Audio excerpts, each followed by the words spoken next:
जय हिंद दोस्तों, स्वागत है आपका हमारे YouTube चैनल में। आज के वीडियो में बहुत ही महत्वपूर्ण क्वेश्चन लेकर आए हैं आपके लिए सामान्य ज्ञान के।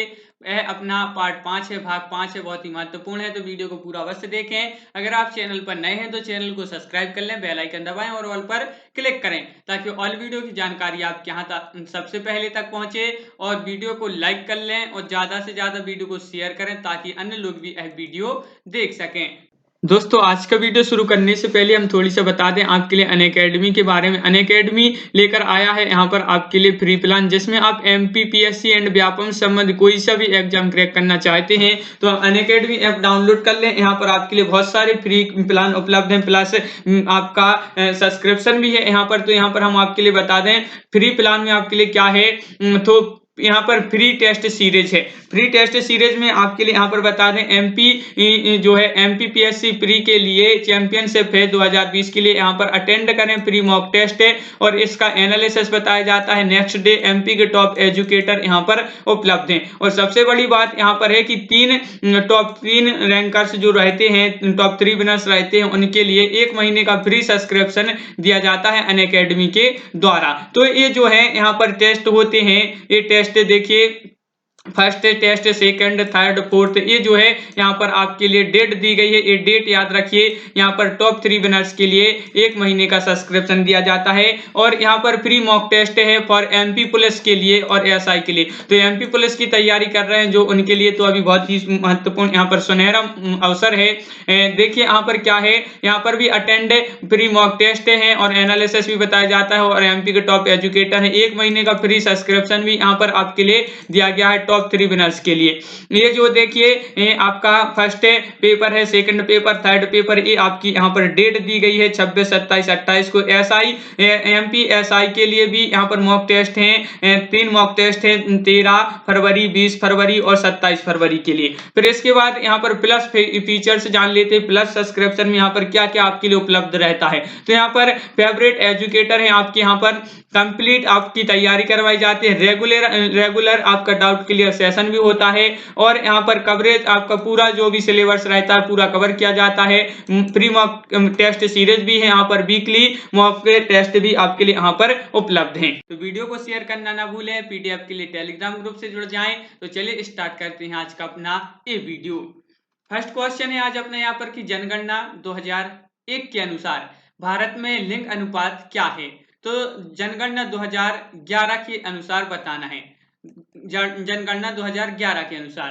तो यहाँ पर जो सही आंसर है भाई क्या है, तो वह है विकल्प नंबर 1। क्या है विकल्प नंबर 1 में कि 1000 पुरुषों पर 943 महिलाएं। यह यहाँ पर सही आंसर है। विकल्प नंबर 1 यहाँ पर सही आंसर है। देखिए यहाँ पर क्या है कि लिंगानुपात का अर्थ है कि किसी क्षेत्र में प्रत्येक 1000 पुरुष के मुकाबले कितनी महिलाएं हैं। भारत का लिंगानुपात 1000 पुरुषों पर 943 महिलाएं है, यह लिंगानुपात है भारत का। अगला क्वेश्चन है, विश्व बैंक की रिपोर्ट के अनुसार भारत में 50% से अधिक निर्धन इन 4 राज्यों में निवास करते हैं। तो आपके लिए बताना है कि भाई 4 राज्य कौन से हैं। 4 विकल्प हैं आपके सामने, तो बताइए क्या है क्वेश्चन नंबर सेकंड का राइट आंसर। बिहार, उत्तर प्रदेश, मध्य प्रदेश, उड़ीसा। राजस्थान, उत्तर प्रदेश, मध्य प्रदेश, उड़ीसा। बिहार, उत्तर प्रदेश, जम्मू कश्मीर, उड़ीसा, या बिहार, उड़ीसा, मध्य प्रदेश, जम्मू कश्मीर। तो इस प्रकार आपके सामने 4 विकल्प दिए गए हैं और इसका जो सही आंसर है वह है विकल्प नंबर क्या है 1। क्या है, बिहार, उत्तर प्रदेश, मध्य प्रदेश और उड़ीसा, यह जो है यहाँ पर सही आंसर है। यहाँ पर अगला क्वेश्चन है, क्या है कि निम्नलिखित में से कौन सा नगर किसी नदी के तट पर नहीं बसा है।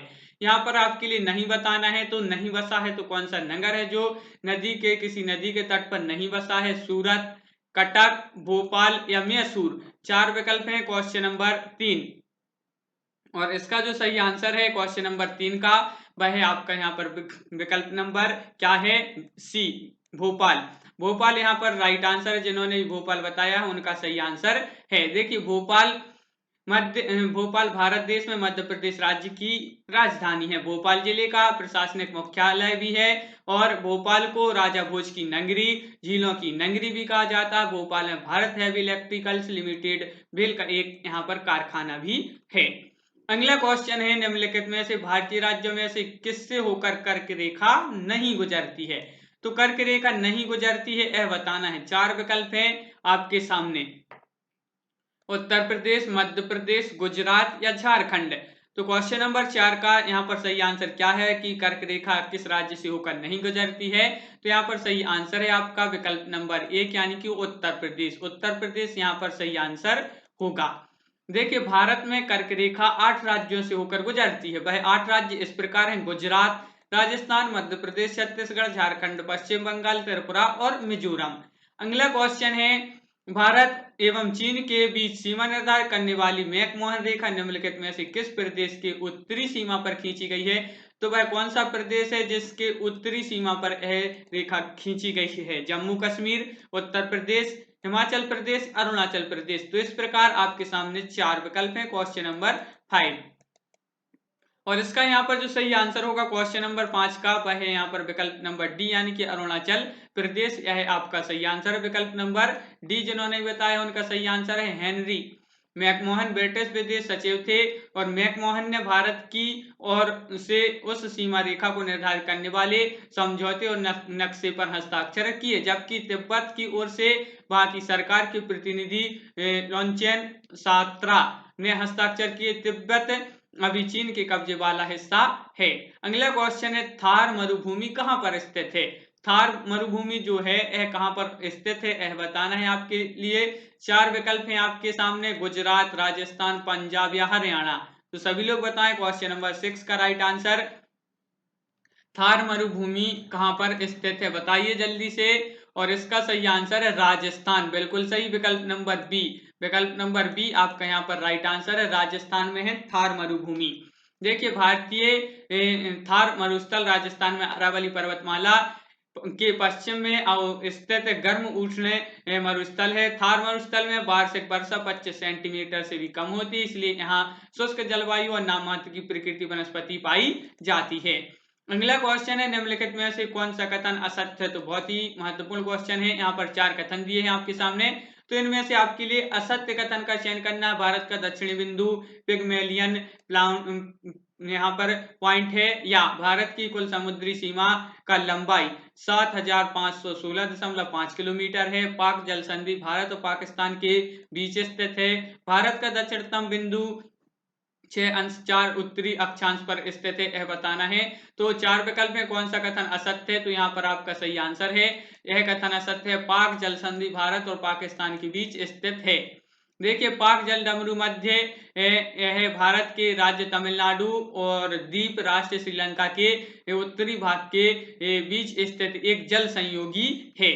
अगला क्वेश्चन है, पटकाई की पहाड़ियां भारत को अलग करती हैं चीन से, म्यांमार से, पाकिस्तान से या बांग्लादेश से? तो क्वेश्चन नंबर 8 का यहाँ पर आंसर बताना है। क्या है इसका सही आंसर? बहुत ही महत्वपूर्ण क्वेश्चन है। सभी लोग वीडियो को एक बार लाइक कर लें अगर अभी तक आपने हमारे वीडियो को लाइक नहीं किया है। तो यहाँ पर पटकाई की पहाड़ियां बताना है, भारत को अलग करती हैं, तो किससे करती हैं यह बताना है। तो यहाँ पर सही आंसर विकल्प नंबर बी यानी कि हाँ, बिल्कुल सही, म्यांमार। म्यांमार से यहाँ पर सही आंसर है। पटकाई भारत के पूर्वोत्तर में बर्मा के साथ लगे अंतरराष्ट्रीय सीमावर्ती क्षेत्र पर स्थित पहाड़ी श्रृंखलाओं का नाम है। इसके पहाड़ों की ऊंचाई हिमालय की तुलना में काफी कम है। अगला क्वेश्चन है, आंध्र प्रदेश की नई राजधानी है, तो बताइए। आंध्र प्रदेश है जो इसकी नई राजधानी है। क्वेश्चन नंबर 9 का यहाँ पर सही आंसर बताना है। बहुत ही महत्वपूर्ण क्वेश्चन है। क्या है इसका सही आंसर? आंध्र प्रदेश की नई राजधानी, तो यहाँ पर सही आंसर है अमरावती। अमरावती यहाँ पर विकल्प नंबर 1 आपका सही आंसर होगा। देखिए, आंध्र प्रदेश, संक्षिप्त आंध्र प्रदेश, भारत के दक्षिण पूर्वी तट पर स्थित राज्य है। क्षेत्र के अनुसार यह भारत का चौथा सबसे बड़ा और जनसंख्या की दृष्टि से 8वां सबसे बड़ा राज्य है। इसकी राजधानी और सबसे बड़ा शहर जो है अमरावती है। अगला क्वेश्चन है, भारतीय मुख्य भूभाग में कितने महासागर मिलते हैं? भारतीय मुख्य भूभाग में बताना है कितने महासागर मिलते हैं। 0, 1, 2, 3। तो क्वेश्चन नंबर 10 का यहाँ पर सही आंसर क्या है? सभी लोग बताएं, भारतीय मुख्य भूभाग में कितने महासागर मिलते हैं? तो यहाँ पर जो सही आंसर है वह है विकल्प नंबर 1 यानी कि क्या है? 1, सॉरी, बी है यहाँ पर राइट आंसर, और 1 आपका यहाँ पर सही आंसर है कि मुख्य भूभाग में कितने महासागर मिलते हैं? 1 मिलते हैं। हिंद महासागर दुनिया का तीसरा सबसे बड़ा समुद्र है और यहाँ पृथ्वी की सतह पर उपस्थित पानी का लगभग 20% भाग इसमें समाहित है। उत्तर में यह भारतीय उपमहाद्वीप से, पश्चिम में पूर्व अफ्रीका, पूर्व में हिंद, चीन और सुंदर द्वीप समूह और ऑस्ट्रेलिया तथा दक्षिण में दक्षिणी ध्रुवीय महासागर से घिरा है। विश्व में केवल यही एक महासागर है जिसका नाम किसी देश के नाम यानी हिंदुस्तान, भारत के नाम से है। अगला क्वेश्चन है, निम्नलिखित में से कौन सी हिमालय की पर्वत चोटी असम राज्य में स्थित है? तो असम राज्य में बताना है आपके लिए हिमालय की पर्वत चोटी नंदा देवी, नमचा बरवा या धौलागिरी या कंचनजंगा। तो इस प्रकार आपके सामने 4 विकल्प हैं। क्वेश्चन नंबर 11 है, बहुत ही महत्वपूर्ण क्वेश्चन है आपका, मोस्ट इंपोर्टेंट क्वेश्चन। तो बताइए क्या है इसका सही आंसर? कौन सी हिमालय पर्वत चोटी है जो असम में स्थित है? तो आपका यहाँ पर सही आंसर है विकल्प नंबर बी, नमचा बरवा। जिन्होंने बताया उनका सही आंसर यहाँ पर असम हिमालय, असम जो हिमालय है कि उस भाग का पारंपरिक नाम है जो पश्चिम में भूटान की सीमा से लेकर पूर्व में तसंगपुर नदी के बड़े मुड़ तक विस्तृत है और हिमालय के इस खंड का सर्वोच्च पर्वत नमचा बरवा है। अन्य उल्लेखनीय पर्वत जो ग्यालापेरी, कंगतो पर्वत और जो कनसंग है, यहाँ पर जो अन्य पर्वत हैं। अगला क्वेश्चन है, शिवालिक श्रेणी का निर्माण हुआ है, तो इसका आंसर बताना है। शिवालिक श्रेणी का निर्माण हुआ तो क्या है इसका सही आंसर? क्वेश्चन नंबर 12 है, यहाँ पर बहुत ही महत्वपूर्ण क्वेश्चन है। 4 विकल्प हैं आपके सामने, तो इसका जो सही आंसर है कि हिमालय श्रेणी का निर्माण हुआ, तो सेनो जो एक आपका यहाँ पर सही आंसर है। सेनो जो एक यहाँ पर सही आंसर होगा। यहाँ पर अगला क्वेश्चन है, अरावली श्रेणियां किस राज्य में स्थित हैं? तो अरावली श्रेणियां बताना है किस राज्य में स्थित हैं। बताइए क्वेश्चन नंबर 13 का राइट आंसर कहां पर है? राजस्थान में, हिमाचल प्रदेश में, उड़ीसा में या आंध्र प्रदेश। तो इस प्रकार 4 विकल्प हैं। अरावली श्रेणियां किस राज्य में है? तो आपका यहाँ पर बिल्कुल सही आंसर है, क्या है? राजस्थान। हाँ बिल्कुल सही, जिन्होंने भी एक बताया विकल्प नंबर, उनका राइट आंसर है। अरावली भारत के पश्चिमी भाग राजस्थान में स्थित एक पर्वतमाला है। भारत की भौगोलिक संरचना में अरावली प्राचीनतम पर्वत है। यह संसार की सबसे प्राचीन पर्वत श्रृंखला है जो राजस्थान को उत्तर से दक्षिण 2 भागों में बांटती है। अरावली का सर्वोच्च पर्वत शिखर सिरोही जिले में गुरु शिखर है, यह आपके लिए याद ही होगा, जो माउंट आबू सिरोही में है। अगला क्वेश्चन है, जवाहर सुरंग नाम किस प्राकृतिक पर्वतीय दर्रे को दिया गया? बहुत ही महत्वपूर्ण क्वेश्चन है जवाहर सुरंग, तो किस दर्रे को नाम दिया गया है? यह बहुत ही महत्वपूर्ण है, मोस्ट इंपोर्टेंट क्वेश्चन है। सभी लोग आंसर बताएंगे इसका। क्वेश्चन नंबर 14 का सही आंसर क्या है? क्या है इसका सही आंसर? पीरपंजल दर्रा या पीरदल दर्रा, बनिहाल दर्रा या सिपकीला दर्रा। तो यहाँ पर सही आंसर है विकल्प नंबर सी, बनिहाल दर्रा। बनिहाल दर्रा है, इसको जवाहर सुरंग नाम प्राकृतिक पर्वतीय दर्रे को दिया गया है। और यहाँ पर देखिए राष्ट्रीय राजमार्ग ANH1A इस दर्रे से होकर निकलता है। यही दर्रा कश्मीर घाटी को जवाहर सुरंग के माध्यम से जम्मू के रास्ते शेष भारत से छोड़ता है। अगला क्वेश्चन है, निम्नलिखित दर्रों में से किससे होकर लेह जाने का रास्ता है? तो जोजिला, सिपकीला, चुंबी घाटी, बनिहाल। तो इस प्रकार क्वेश्चन नंबर 15 है आपके सामने, क्या है होगा इसका सही आंसर? यह बताना है। क्वेश्चन नंबर 15 का सही आंसर क्या है? यहाँ पर बहुत ही महत्वपूर्ण क्वेश्चन है और इसका सही आंसर है जोजिला, यानी कि विकल्प नंबर 1 जिन्होंने बताया है उनका सही आंसर है। जोजिला जम्मू और कश्मीर में जाकर श्रेणी में स्थित एक प्रसिद्ध दर्रा है। यह दर्रा हिमालय के अंतर्गत आता है। इसके द्वारा श्रीनगर और लेह सड़क मार्ग से जुड़ते हैं। जोजिला दर्रा पर भूस्खलन के कारण सड़क खिसकने का डर सदा बना रहता है। वे 2 प्रमुख नदियां कौन सी हैं जो अमरकंटक पठार से निकलती हैं परंतु वे अलग अलग दिशाओं में बहती हैं? तो क्वेश्चन नंबर 16 है आपका, तो बहुत ही महत्वपूर्ण क्वेश्चन है। तो वह 2 नदियां बताना है, चंबल बेतवा, चंबल सोन, नर्मदा सोन या नर्मदा बेतवा। तो इस प्रकार 4 विकल्प हैं आपके सामने और क्वेश्चन नंबर 16 के यहाँ पर जो सही आंसर है कि वह 2 नदियां कौन सी हैं जो अमरकंटक पठार से निकलती हैं परंतु वे अलग अलग दिशा में बहती हैं? तो विकल्प नंबर सी जिन्होंने बताया उनका सही आंसर है नर्मदा और सोन। नर्मदा और सोन आपका सही आंसर है। देखिए अमरकंटक नर्मदा नदी, सोन नदी और जोहिला नदी का उद्गम स्थल है। यह मध्य प्रदेश के अनूपपुर जिले में स्थित है। यह हिंदुओं का पवित्र स्थल भी है। मैकाल की श्रेणियां मैकाल की पहाड़ियों में स्थित अमरकंटक मध्य प्रदेश के अनूपपुर जिले का लोकप्रिय हिंदू तीर्थ स्थल है। समुद्र तल से 1065 मीटर ऊंचे इस स्थान पर ही मध्य भारत के विंध्य और सतपुड़ा की पहाड़ियों का मेल होता है। अगला क्वेश्चन है बेनगंगा पेनगंगा किसकी सहायक नदियां हैं, यह बताना है। 4 विकल्प हैं आपके सामने। क्वेश्चन नंबर 17 बेनगंगा तथा पेनगंगा किसकी सहायक नदियां हैं, गोदावरी, कृष्णा, गंगा या झेलम। तो 4 विकल्प हैं, सभी लोग बताएं। बहुत ही महत्वपूर्ण क्वेश्चन है बेनगंगा पेनगंगा और इसका जो सही आंसर है वह विकल्प नंबर 1 यानी कि गोदावरी। गोदावरी यहाँ पर सही आंसर है। यहाँ पर देखिए गोदावरी दक्षिण भारत की एक प्रमुख नदी है। यह नदी दूसरी प्रायद्वीपीय नदियों में से सबसे बड़ी नदी है। इसे दक्षिण गंगा भी कहा जाता है। इसकी उत्पत्ति पश्चिमी घाट में त्रियंबक पहाड़ी से हुई है। अब यहाँ से क्वेश्चन बनता है कि जो यहाँ पर गोदावरी नदी है इसकी उत्पत्ति यानी कहाँ से निकली है, तो यह त्रियंबक पहाड़ी से, यह आपका यहाँ पर राइट आंसर होना चाहिए। अगला क्वेश्चन है प्रायद्वीपीय भारत की सबसे बड़ी नदी कौन सी है, तो यहाँ पर आपसे प्रायद्वीपीय भारत की पूछा है। नर्मदा, गोदावरी, महानदी या कावेरी। 4 विकल्प क्वेश्चन नंबर 18 बहुत ही महत्वपूर्ण क्वेश्चन है और इसका यहाँ पर जो सही आंसर होगा वह है आपका विकल्प नंबर बी यानी कि गोदावरी। प्रायद्वीपीय भारत की सबसे बड़ी नदी है गोदावरी। देखिए गोदावरी दक्षिण भारत की एक प्रमुख नदी है, यह आपने पढ़ ही लिया और इसकी उत्पत्ति त्रियंबक पहाड़ी से हुई है। अगला क्वेश्चन है यहाँ पर निम्नलिखित में से कौन सी नदी अंततः अरब सागर में गिरती है। तो 4 विकल्प हैं आपके सामने, अगर आपसे आंसर बनता है तो जरूर बताएं वह कौन सी नदी है जो अरब सागर में गिरती है, कावेरी, नर्मदा, गंगा, यमुना। तो इस प्रकार आपके सामने 4 विकल्प हैं। टेलीग्राम ग्रुप से सभी लोग जुड़ जाएं, पीडीएफ आपके लिए वहीं पर उपलब्ध कराई जाएगी। तो टेलीग्राम ग्रुप की लिंक डिस्क्रिप्शन में दी है, तो वहां से आप टेलीग्राम ग्रुप को ज्वाइन कर लें।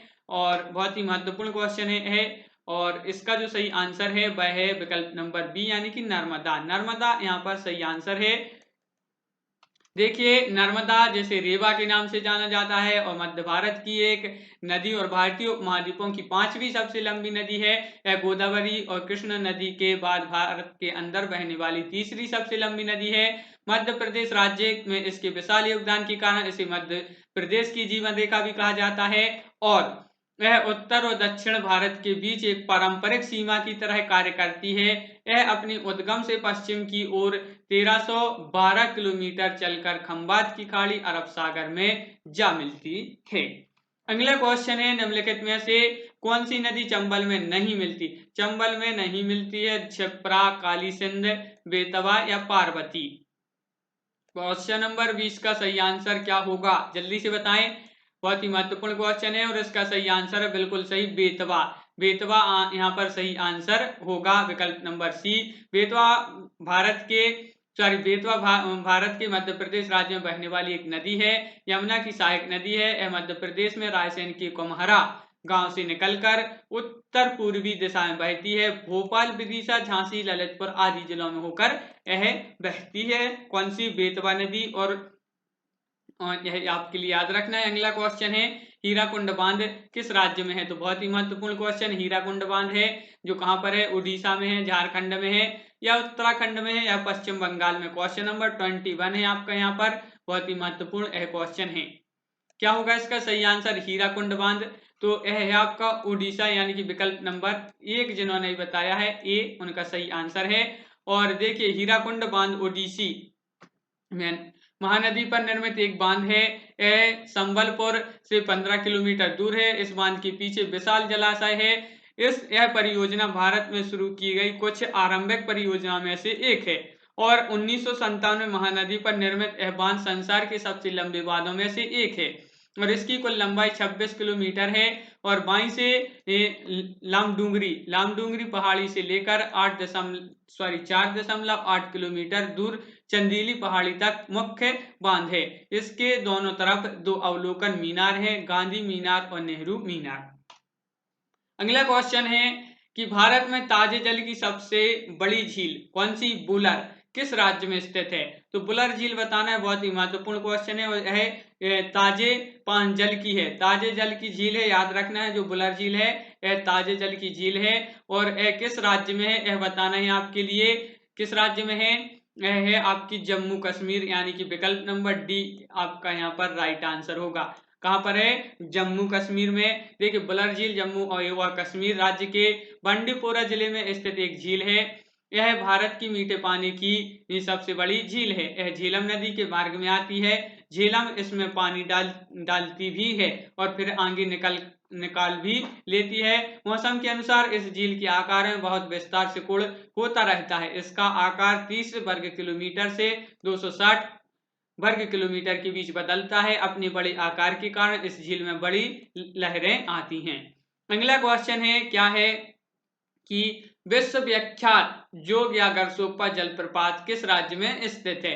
तो विश्व विख्यात है यह जलप्रपात कौन से? जोग या गरसोप्पा।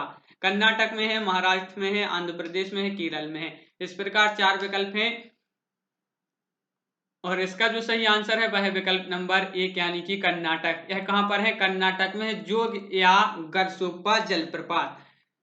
देखिए जोग या गरसोप्पा जलप्रपात कर्नाटक में है। कौन सी नदी पर है? शरावती नदी पर। यह 4 छोटे छोटे जलप्रपातों जैसे यहाँ पर देखिए राजा रॉकेट रूरल दाम ब्लाचे से मिलकर बना है। इसका जल 250 मीटर की ऊंचाई से गिरकर बड़ा सुंदर दृश्य उपस्थित करता है। इसका एक अन्य नाम सिंजर सप्पा भी है। अगला क्वेश्चन है, भारत में प्रथम बहुउद्देशीय नदी घाटी परियोजना का निर्माण निम्न में से किस नदी पर हुआ है? यह बताना है। गोदावरी, कावेरी, दामोदर या कोयना। भारत में प्रथम बताना है बहुउद्देशीय नदी घाटी परियोजना का निर्माण किस नदी पर हुआ है? तो यहाँ पर सही आंसर होगा दामोदर। विकल्प नंबर सी, हाँ बिल्कुल सही। जिन्होंने विकल्प नंबर सी बताया है उनका यहाँ पर राइट आंसर है। दामोदर पश्चिम बंगाल तथा झारखंड में बहने वाली एक नदी है।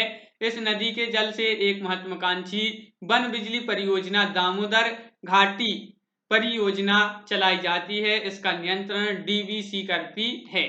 अगला क्वेश्चन है, सरदार सरोवर परियोजना से लाभान्वित राज्य हैं। बहुत ही महत्वपूर्ण क्वेश्चन है।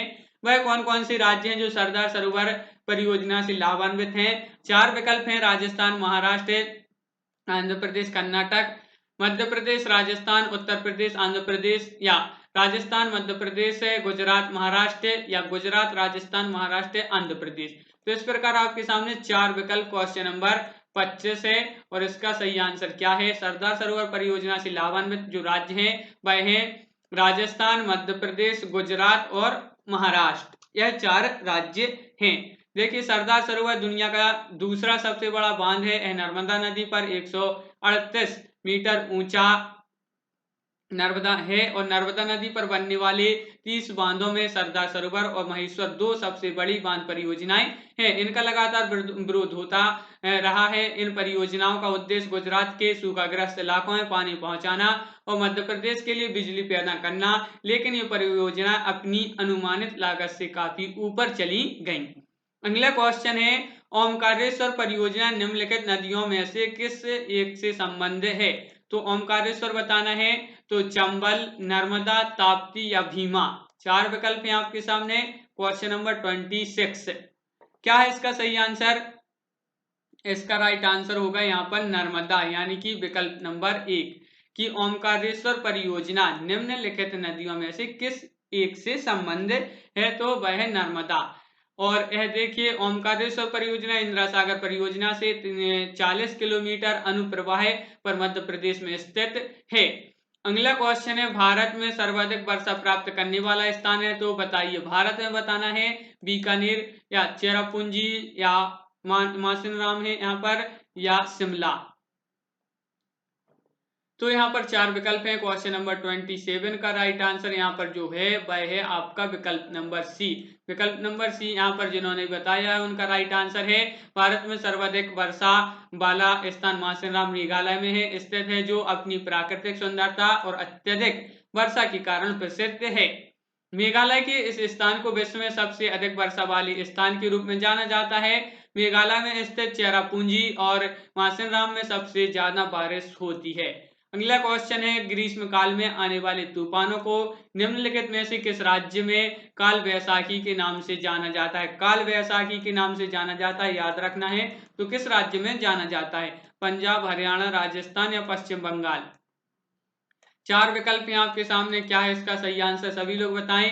और क्वेश्चन नंबर 28 है और इसका जो सही आंसर है वह है आपका विकल्प नंबर डी, यानी कि क्या है? पश्चिम बंगाल। पश्चिम बंगाल, हाँ बिल्कुल सही, जिन्होंने भी डी बताया उनका राइट आंसर है।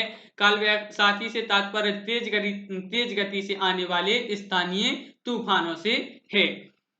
इस प्रकार के तूफान साधारणतः बंगाल में आते हैं और गर्म एवं शुष्क स्थानीय हवाएं और अर्ध समुद्री समुद्री हवाएं इसका कारण है। इन हवाओं के मिलन के कारण मूसलाधार वर्षा होती है। तेज मूसलाधार वर्षा के साथ साथ तीव्र गति के साथ तूफान भी आता है। इन तूफानों को ही क्या कहते हैं? काल वैसाखी कहते हैं। अगला क्वेश्चन है कि निम्नलिखित में से कौन सा राज्य तेंदुपत्ते का मुख्य उत्पादक है? तो बहुत ही सरल क्वेश्चन है, सभी लोग बताएंगे। उड़ीसा, महाराष्ट्र, मध्य प्रदेश या उत्तर प्रदेश? वह कौन सा राज्य है जो पत्ते का मुख्य उत्पादक है? क्वेश्चन नंबर 29 है यह आपका, और इसका सही आंसर है विकल्प नंबर सी, यानी कि मध्य प्रदेश, एमपी। एमपी आपका यहाँ पर राइट आंसर है। तेंदुपत्ता इस्तेमाल बीड़ी बनाने के लिए होता है। बीड़ी भारतीय सिगरेट है और यह तेंदू के पत्ते में तंबाकू लपेट कर बनाई जाती है। बीड़ी शब्द बीड़ा से निकला है, जो पान के पत्तों में सुपारी तथा कुछ अन्य मसाले डालकर बनती है। अगला क्वेश्चन, निम्नलिखित में से कौन सी मिट्टी सूख जाने पर ईंट की तरह कठोर एवं गीली होने पर दही की तरह लिपलिपी हो जाती है? तो आपके लिए मिट्टी का नाम बताना है। लैटेराइट, काली, लाल, जलोढ़। तो इस प्रकार आपके सामने 4 मिट्टियां दी हैं, मिट्टियों के 4 प्रकार दिए हैं, तो आप बताएं वह कौन सी मिट्टी है जो सूख जाने पर ईंट की तरह और गीली होने पर दही की तरह लिपलिपी हो जाती है? तो यहाँ पर आंसर है लैटेराइट मिट्टी, यानी कि विकल्प नंबर 1। हाँ बिल्कुल सही, जिन्होंने विकल्प नंबर 1 बताया है उनका राइट आंसर है। लैटेराइट मृदा का निर्माण ऐसे भागों में होता है जहां शुष्क और तर मौसम बारी बारी से होता है। यह लैटेराइट चट्टानों की टूट फूट से बनती है। यह मिट्टी चौरस उच्च भूमियों पर मिलती है। इस मिट्टी में लोहा, एल्यूमिनियम और चूना अधिक मात्रा में होता है। क्या क्या होता है? लोहा और एल्यूमिनियम और चूना इसमें अधिक मात्रा में पाया जाता है। कौन सी मिट्टी में? लैटेराइट मिट्टी में। यहाँ पर जान लेते हैं अनअकैडमी के प्लस सब्सक्रिप्शन में और फ्री में क्या अंतर है। यहाँ पर तो सबसे पहले आपके लिए अनअकैडमी ऐप डाउनलोड करना है और यहाँ पर हम आपके लिए बता दें फ्री में आपके लिए क्या है। फ्री में आपको यहाँ पर प्री लिमिटेड सिलेबस है, लिमिटेड प्रैक्टिस टेस्ट है, लिमिटेड पीडीएफ नोट्स हैं और लिमिटेड आपके डाउट क्लियर सेशन है और एमपी के टॉप एजुकेटर हैं। और अगर प्लस सब्सक्रिप्शन में बात करें इसमें क्या है, तो यहाँ पर आपका कंप्लीट सिलेबस है, अनलिमिटेड प्रैक्टिस टेस्ट है, अनलिमिटेड पीडीएफ नोट्स हैं और अनलिमिटेड रेगुलर आपका यहाँ पर डाउट क्लियर सेशन होता है और टॉप एजुकेटर हैं ये जो है अनलिमिटेड आपका यहाँ पर उपलब्ध है प्लस सब्सक्रिप्शन में। यहाँ पर जब भी आप सब्सक्रिप्शन लें तो Sumit Jain referral code use अवश्य करना है आपके लिए, तभी आपके लिए यहाँ पर 10% डिस्काउंट अभी जो है चल रहा है यहाँ पर। और यहाँ पर और भी यहाँ पर आपके लिए क्या फीचर्स हैं, तो यहाँ पर वीकली क्विज भी होते हैं यहाँ पर और यहाँ पर डाउट क्लियर सेशन भी होते हैं। देखिए ये जो पीडीएफ है यहाँ से आप पीडीएफ डाउनलोड भी कर सकते हैं। और इसके बाद यहाँ पर अब जान लेते हैं बैच कोर्स के बारे में। तो बैच कोर्स के बारे में हम आपके लिए बता दें अनअकैडमी के, तो आज ही अनअकैडमी आप डाउनलोड कर लें। आप यहाँ पर आपका फर्स्ट बैच चल रहा है अचीवर बैच, जिसमें एमपीपीएससी प्री 2020 का जो है कोर्स यहाँ पर एमसीक्यू है और हिंदी मीडियम में ये आपका कोर्स है स्टार्ट हो चुका है 18 फरवरी से। एमपी के टॉप एजुकेटर हैं, आप देख सकते हैं ये एमपी के टॉप एजुकेटर हैं, जिसमें 10% डिस्काउंट भी आपके लिए उपलब्ध है। Sumit Jain referral code use अवश्य करें, लिंक डिस्क्रिप्शन में दी है। फाउंडेशन बैच कोर्स है, ये 10 महीने का फाउंडेशन बैच कोर्स है जो इंग्लिश मीडियम में है और ये आपका 18 फरवरी से स्टार्ट हो चुका है। ये जो है एमपी के टॉप एजुकेटर हैं, आप देख सकते हैं, जिसमें यहाँ पर आपके लिए इसमें भी 10% डिस्काउंट चल रहा है। कोड आपके लिए Sumit Jain referral code use करना है, तभी आप 10% डिस्काउंट ले सकते हैं। यहाँ पर लक्ष्य एमपीपीएससी 2022 के लिए फाउंडेशन कोर्स प्री और मेंस दोनों के लिए हिंदी मीडियम में स्टार्ट 19 फरवरी से।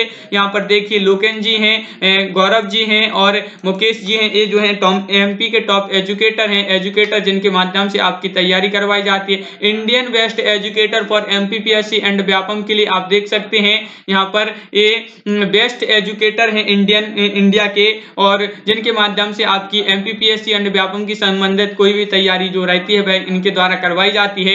यहाँ पर आपके लिए जो है 1 मार्च तक डिस्काउंट चल रहा है, प्लस सब्सक्रिप्शन में आपके लिए 10% डिस्काउंट यहाँ पर चल रहा है। Sumit Jain referral code use अब आप करेंगे तो यहाँ पर 1 महीने का, 3 महीने का, 6 महीने का, 12 महीने का, 24 महीने का ये जो सब्सक्रिप्शन जो दिया गया है अभी इसमें 10% डिस्काउंट मिलेगा आपके लिए। तो ये जो है यहाँ पर सभी कोई सा भी आप कोर्स खरीदेंगे 10% डिस्काउंट है आपका। ये डिस्काउंट जो है आपका सीमित है, तो अभी आप इसका यूज कर लें और बाद में आपका ये डिस्काउंट 5% बचेगा। अभी आपके लिए 10% अनअकैडमी दे रही है, Sumit Jain referral code use करना है तो ये डिस्काउंट है और Sumit Jain referral code use करें। और व्यापम से संबंधित किसी भी परीक्षा की तैयारी कर रहे हैं तो आप अपनी तैयारी को मजबूत बनाएं अनअकैडमी के साथ। तो आज ही अनअकैडमी आप डाउनलोड कर लें, लिंक डिस्क्रिप्शन में दिया है, आप इसको प्ले स्टोर से डाउनलोड कर सकते हैं और अपनी तैयारी को मजबूत बना सकते हैं अनअकैडमी के द्वारा।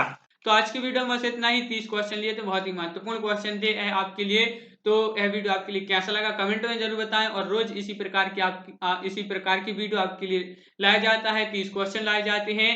और सभी लोग वीडियो को लाइक कर लें, और अगर अभी तक आपने हमारे चैनल को सब्सक्राइब नहीं किया है तो चैनल को सभी लोग सब्सक्राइब कर लें, बेल आइकन दबाएं और ऑल पर क्लिक करें ताकि ऑल वीडियो की जानकारी आपके यहाँ तक पहुंचे। ज़्यादा से ज़्यादा वीडियो को शेयर करें और ताकि अन्य लोग भी यह वीडियो को देख सकें। और जो पीडीएफ है इसके लिए आपको टेलीग्राम ग्रुप से जुड़ना होगा। टेलीग्राम ग्रुप में क्या करना है, आपके लिए लिंक दी है, तो टेलीग्राम ग्रुप में वह लिंक खुलेगी, तो वहां से आप टेलीग्राम ग्रुप को ज्वाइन करेंगे तो वहीं पर आपके लिए बहुत सारी पीडीएफ सभी विषयों से संबंधित उपलब्ध कराई जाती हैं। तो टेलीग्राम ग्रुप से सभी लोग जुड़ जाएं। आज की वीडियो में बस इतना ही। सभी लोगों के लिए जय हिंद।